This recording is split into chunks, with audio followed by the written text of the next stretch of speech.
Dear Journal, today again I have a lot to write about, but I think I'll start off by describing some of the work that I've done because, well, that's a little simpler to talk about, to be quite honest.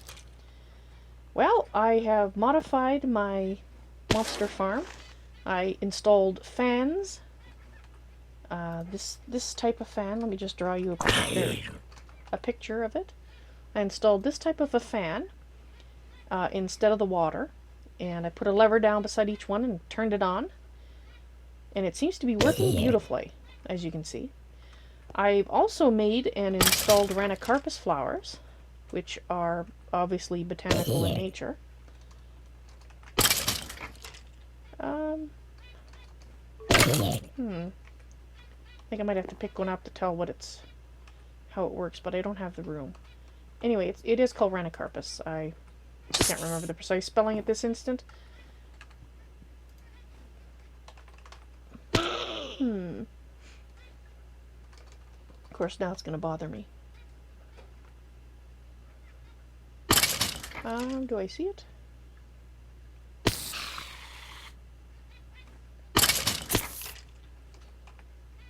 No. Okay, never mind. Anyway, I'll look up the spelling later.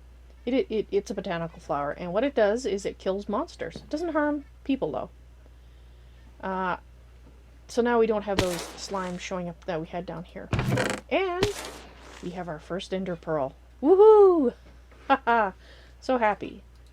So happy indeed. In fact, I'm going to take that with me. Alright, so what else? What else did I work on today?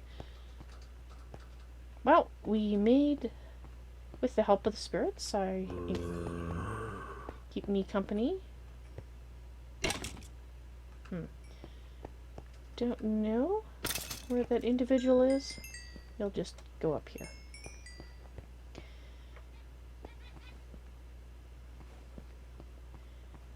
Basically, we've extended the collection area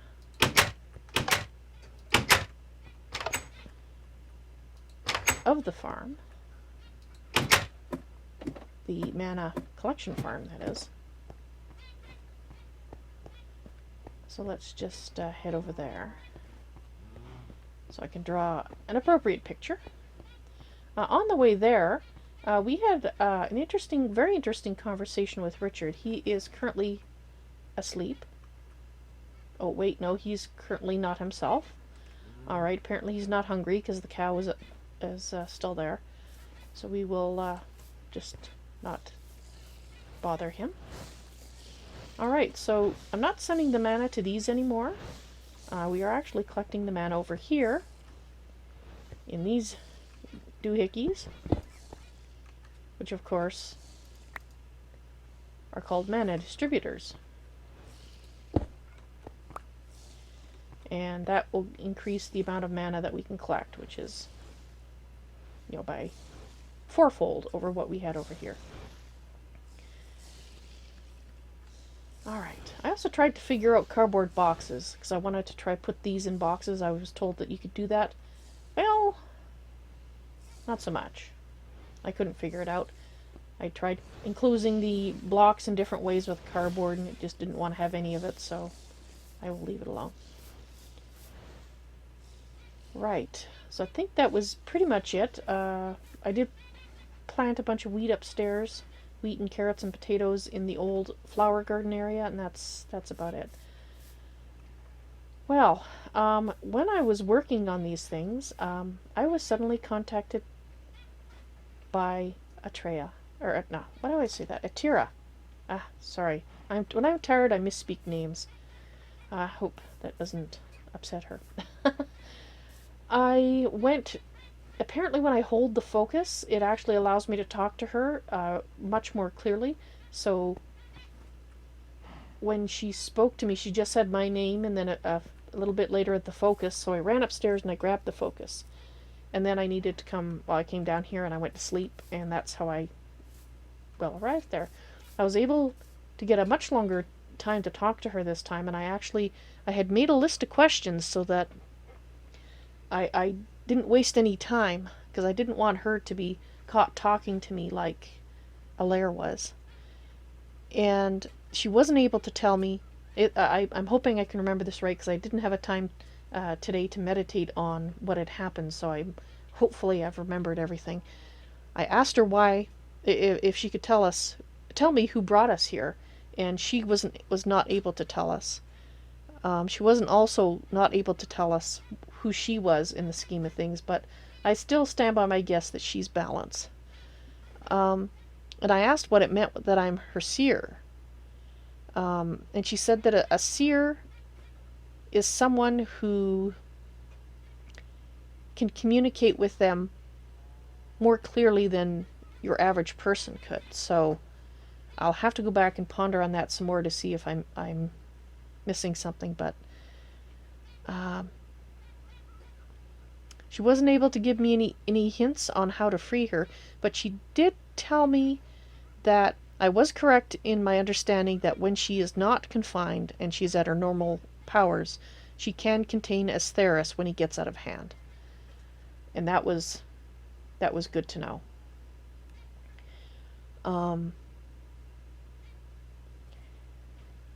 Because I was pretty sure I understood that correctly, but, you know, it's always nice to have confirmation.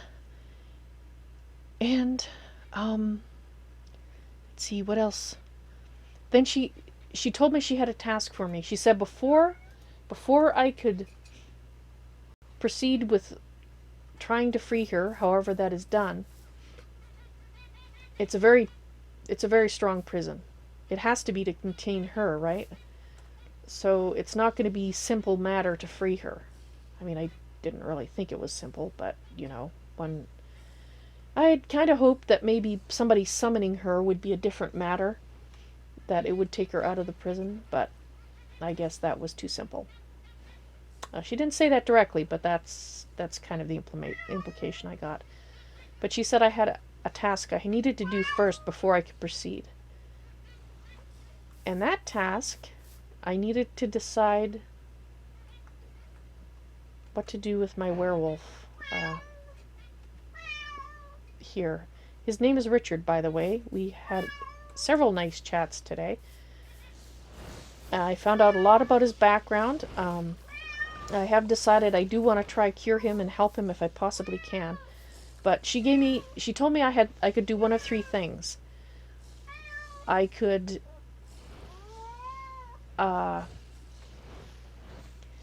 kill him. I basically execute him for the peoples that he has murdered when he was a werewolf. I could release him to go about his merry way. Or the last choice is to cure him. And I want to cure him.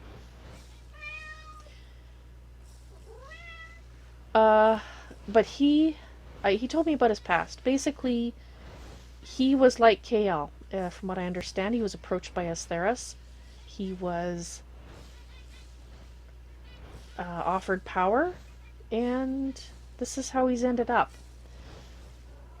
I wonder if I should tell KL that. It's a bit late for him, I'm afraid.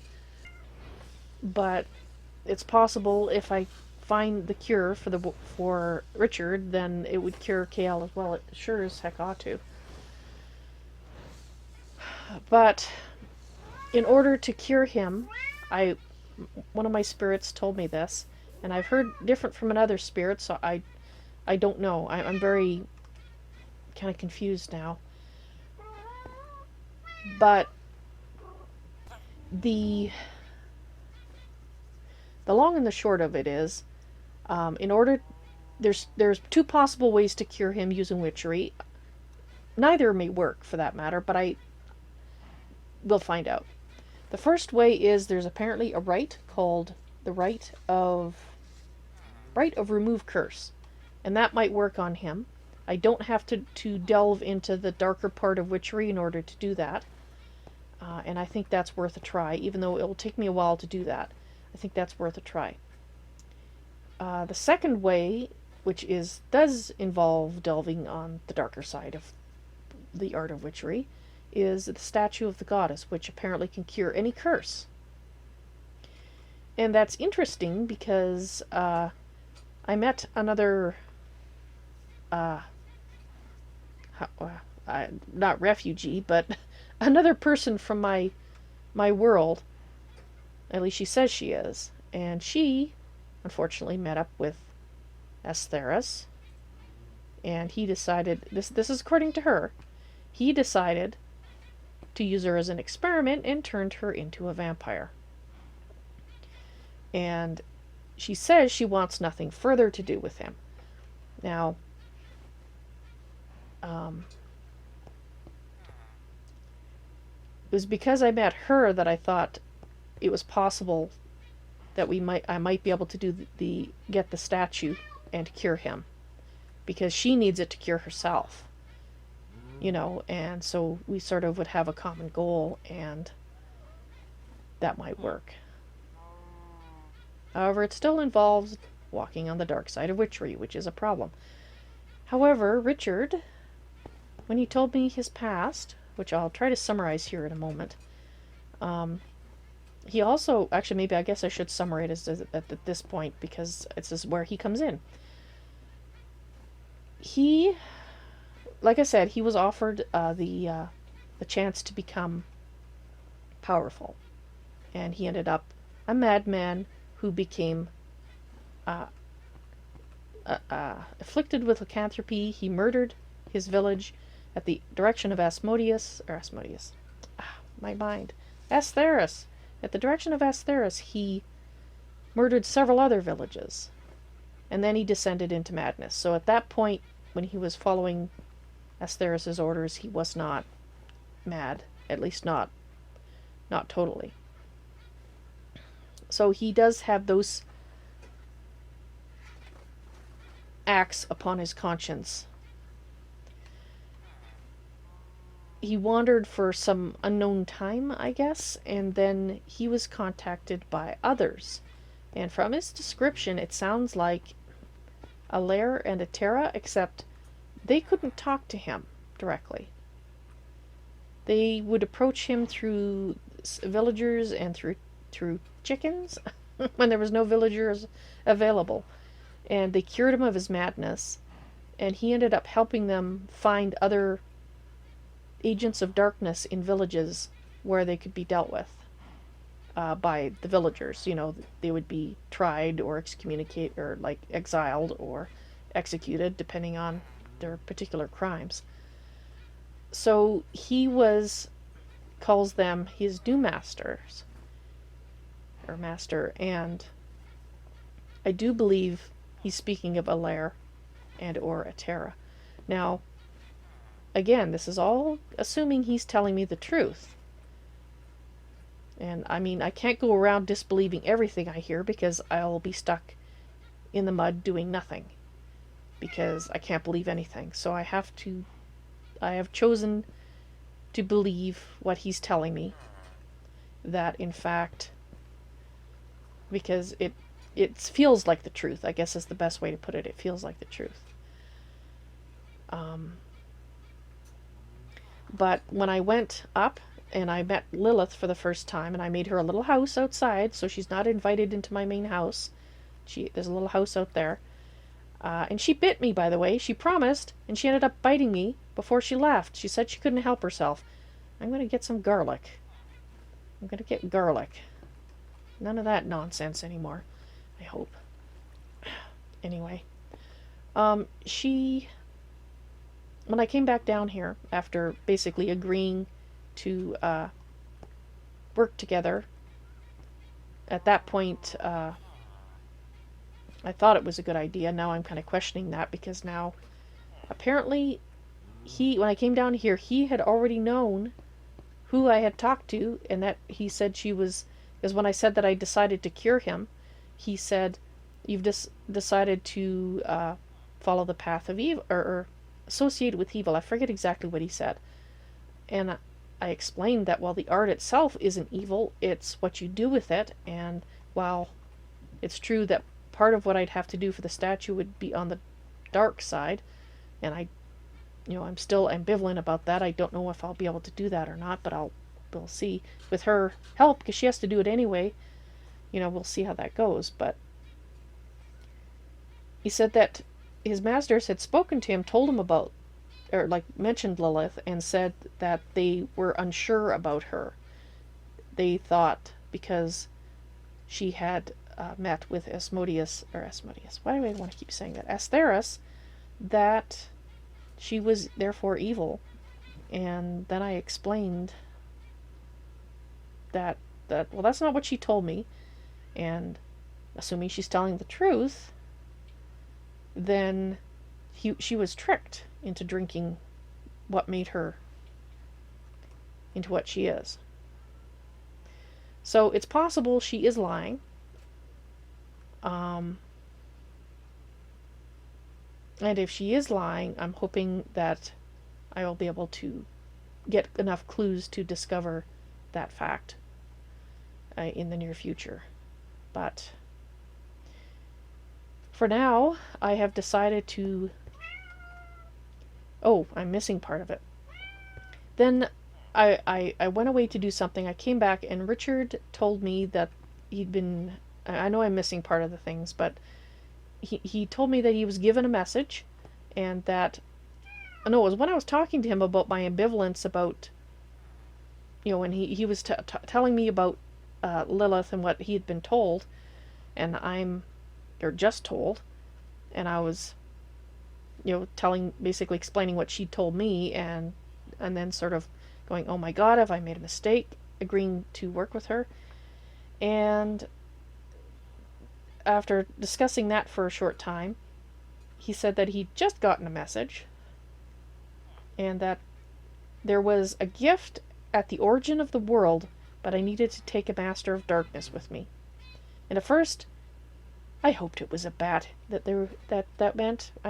Honestly, I didn't really think it was a bat, but I tried to tell myself it was a bat, so I rushed off to go looking for a bat. And, yeah, I'm pretty sure now it's not a bat.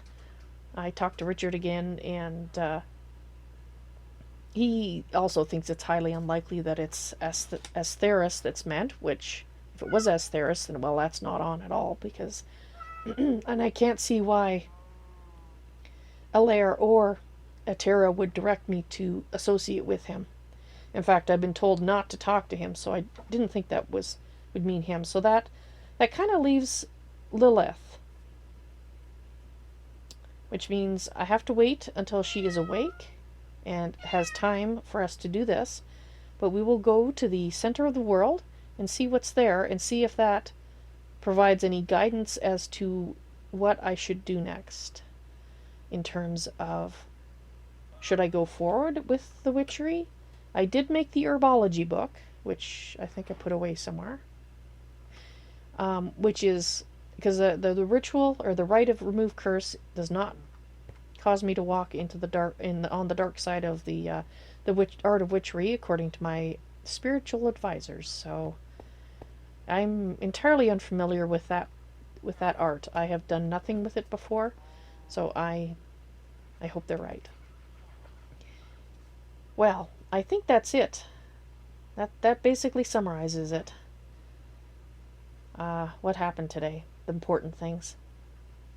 So, well, journal, I think I'm going to end it here. I think I'm going to go lay down on some nice soft grass and have a nap, because it's so nice in here.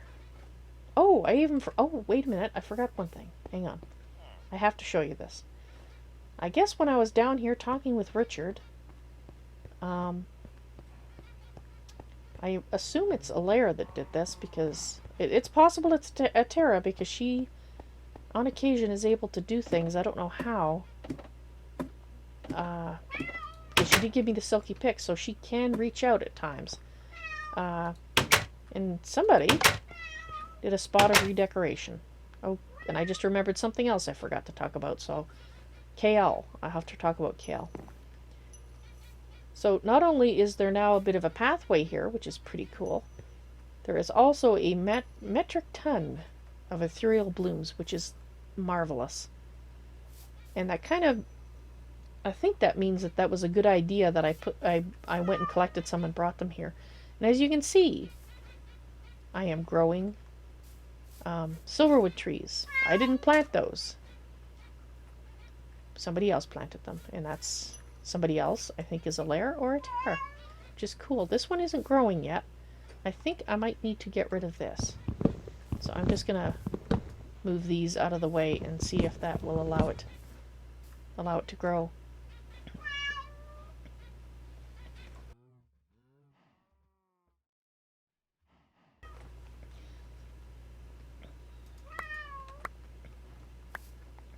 All right. So kale. So I'd come out here and I was in, excuse me, my oh, good heavens. Yes, that's the little house I built for Lillith to be allowed in. Anyway, where was I? Yes.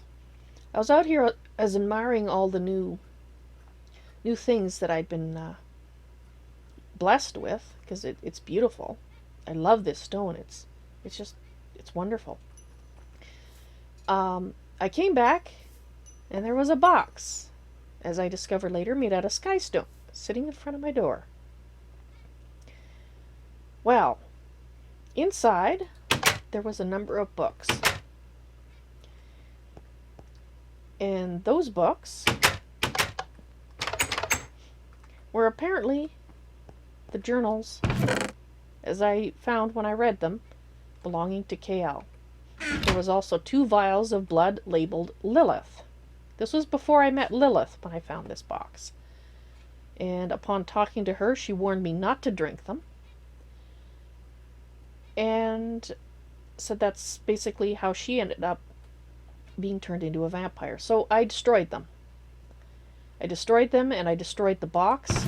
I didn't destroy the journals yet, and the reason for that is I think they may have been filched by a certain Mr. Hood from his Kale's base, and I would like to return them because they are his. And this is a book that Lillith gave me to read to understand what a vampire is. And it was very enlightening indeed. But all of this I need to meditate on, I need to consider it, and let's just hope that I've chosen the best course of action. I mean, what the best course of action is will, depend. Hi. What the best course of action is will depend on how you look at things. But from my perspective, I hope upon reflection, I still think that I've chosen the best path.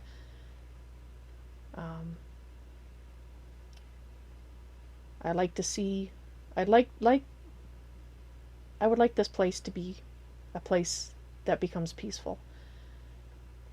And that means good and evil, as people like to call them, have to exist together.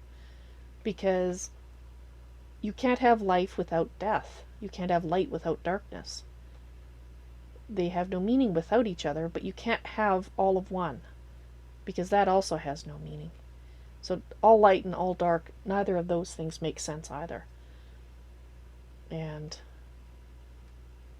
I guess perhaps that's why we were brought here, to help the gods in their battle with each other.